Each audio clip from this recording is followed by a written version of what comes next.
Baba kunjani ngiyakubingelela Nthabeleni namhlanje akutshele abalaleli ukuthi ungubani. Hayi mina ngikugodade baba ngisuke phezulu kojabulani kuphela. Namhlanje silapha sihlangane ugcotshweni kwenduna uMafu uthini wena ngento leya namuhla. Hayi kube kuhle kakhulu. Ubona umkhathi uvuma lawo kodwa ukukhulu kakhulukazi ukuthi umongameli upresident ube khona apha wafakazela njalo wafaka lesandla sakhe phakathi kwaba into enhle kakhulu. So ukhangelela ukuthi ubaba uMafu uzayenza abantu babambane lapha esigabeni. Kumele kube njalo.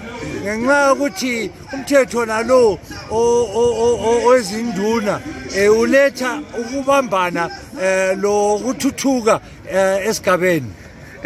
Wena umuntu osebenzele kakhulu uZulu abantu bakubonga kakhulu benzela into eziningi ezihle. Kambe uyathanda abantu bakho osebenza labo la? Kakhulu ngiyabathanda kakhulu.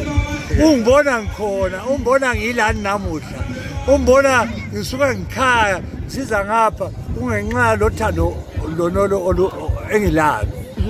Uyasebenza imigwaqo uyenze yonke into osebenzele isizwe sakini ke eZimbabwe abaningi babakhala ukuthi abantu abanjengabaphuma elizweni kodwa uzanguphume wena. Hayi ngikhona lokwakha amadamu.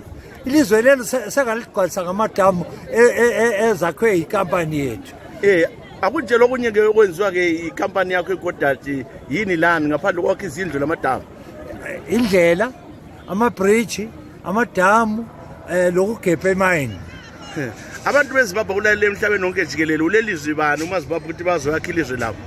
Angizwa baba. Ngithi amaZimbabwe kulalele emhlabeni wonke jikelele uthini kubo ukuthi babe bazoyakha ilizwe labo? Hayi kababuye ilizwe lelo linothile, ilizwe lelo lilomthetho omuhle, ilizwe lelo abantu bethu ba free. Ubona bekhululeka benjalo ba free. Kababuye abaphenduke khonapha ukuze sithuthuke sonke, sibambene.